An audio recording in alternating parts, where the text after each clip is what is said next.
When the Casio GA2100 was first released, it became very popular very quickly. But now that the hype has sort of died down around this particular Casio, is it actually worth buying one today?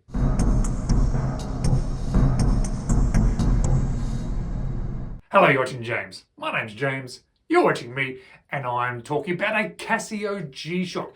This time, the Casio Oak. A watch that I was really quite impressed by when I first saw it, but when it first came out it was so popular that the prices started to get driven up a little bit higher than I was comfortable with, and the amount of them out there available was a little bit low.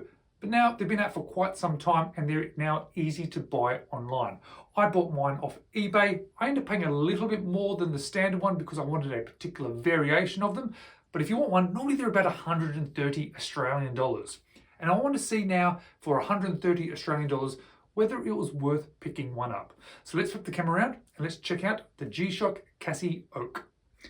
So as with all G-Shocks, this GA2100 has a huge amount of features, including 200 meters of water resistance, an LED backlight, world time, a stopwatch, countdown timer, 5 alarms, and 12 and 24-hour options there. But the reason why I bought this one was not for any of those really. It was because I really like the look of it. And because it has been so popular, I've just been interested to see what this is actually like in real life versus just watching all of those videos that I've seen of this watch. And I have to admit, I've actually seen a lot of these videos of this watch because it is something that has been really sort of interesting me. But when it first came out, it was so popular that it was almost hard to get, and it was probably a little bit overpriced. So now that that sort of hype has died away, I've been able to get my hands on this Casio. Now, every Casio that I have owned, I really don't use all those features. To be honest, I just use it for telling the time, the date, the day, as well as the backlight. So that's what I'm going to be concentrating on today, because there's plenty of videos out there going through all the specific features of this watch. If you want to know how to utilize everything, well, just check out those videos. Today, I want to show you this watch in detail as a person who wants to wear the watch as it stands. And it starts off talking about the dimensions of this one, because this one has a really good set of dimensions. Now, because of the shape of this one, it does sound big on paper, but in reality it's not that big. But from side to side it is 45.4 millimeters. The width is 11.9 millimeters. The lug to lug is a little bit not applicable because of the strap here, but if you just look at the case to case sort of measurements, it's 48.2 millimeters. Same with the lugs, a little bit not applicable because of the style, but at the widest point here we're looking at 25 millimeters, but it does taper down to about 18.5 millimeters. And with all G-Shocks, they tend to be fairly light on wrist, and this one is not any different because it's only 51.5 grams. Now, if you don't like this particular color version, well, there's a huge amount of options to pick from, but I wanted that sort of classic black, but I wanted the hands and the markers to stand out because I think there is a black on black version, but it makes it a little bit harder to read. I wanted the black with the black dial, but with these light gray markers and light gray hands, because I think it makes it a lot more legible, but it's also not too bright and too in your face. Now, before we get into the specifics of the dial, I will quickly run you through the features, just if you sort of want to watch down there. I'm not going to go through specifically, but if you press this mode button here, we're going to get a world time feature, a stopwatch feature, a timer feature, the alarm feature, and then it heads back to the normal time. Now, I like it set for the time just on the analog feature there. We've got the day of the week there on the left, and now we've got the date and the second. So that's the configuration I like it sitting on, so that it is just a nice and easy, at a glance, check the time, and you can see the date. And if you really want to know the day of the week, it is sitting right there. But to be honest, it's the looks of this watch that has made me want to buy it and own it, not so much the features.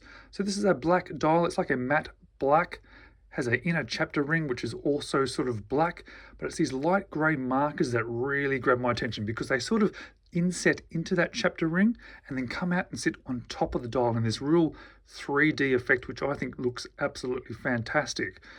All the writing on it is printed on in like a light grey as well, the G-Shock and Casio, and the water resistance there, and the little bits of text along the base of that little LCD screen. So I've just turned the lights off because I want to show you the backlight feature.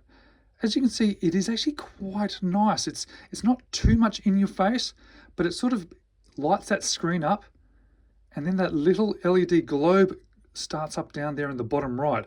And as you can see, my favorite part about it is not so much how legible it is or how good it is working, but is how when you press it and then it fades away. I think that fade away feature is something that's really cool.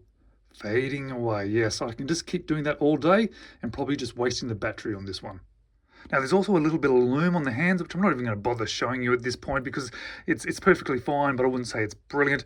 On this sort of thing, it's only the hands themselves, so orientating it makes it a little bit hard, I guess, but I guess it's nice to have a little bit of lume after dark. Now if you just check out the case, obviously it's all black with those sort of polished buttons on the sides. They're sort of sitting quite nicely, those buttons, and they're quite nice to use, but they are fairly simple, and I guess on these slightly more affordable G-Shocks, it's sort of what you expect. What I do like, however, is the resin or the plastic that's holding down is not flaring out. I do notice on some sort of Casio, sometimes it does feel like it's flaring out a little bit, trapping those buttons. This one is actually being put together really nicely.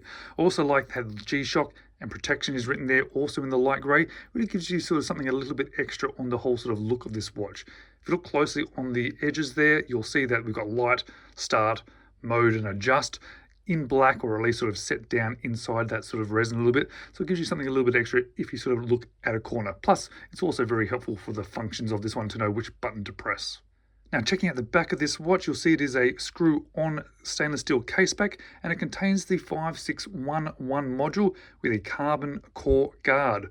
Being a G-Shock, the big part about these things is that they can take a knock and it won't stop the watch. It will still keep continuing working, and that carbon core is a big part of it being able to take that shock.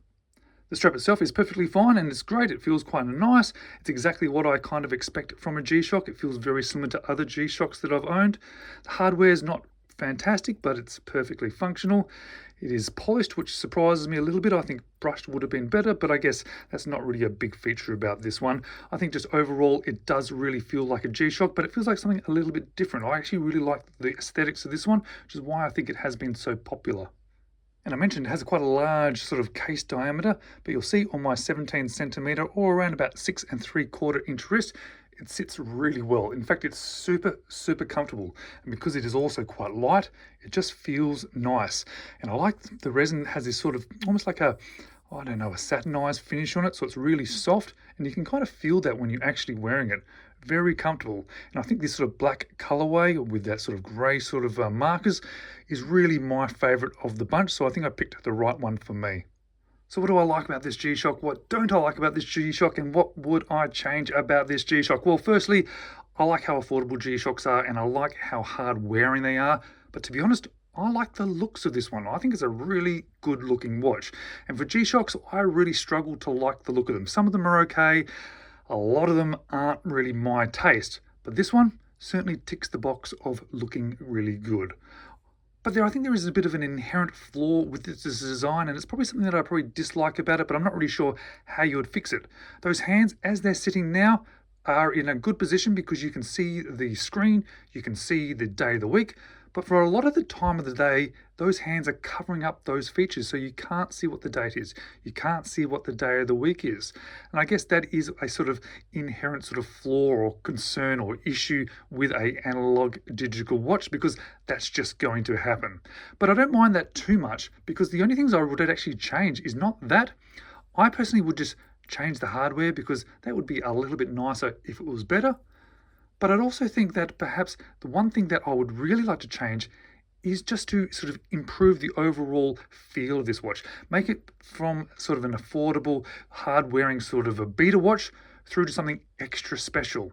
And luckily enough, the change that I'd like to do to this watch the most is done for me by SKX Mod. They do modification kits for a lot of Casios and bits and pieces, and they do a really good quality modification kit for this specific watch. And there it is right there. And that is going to be my next video, the modification kit from SKX Mod to this Casio Oak. And guys, if you enjoyed this video, maybe you want to check these two out next.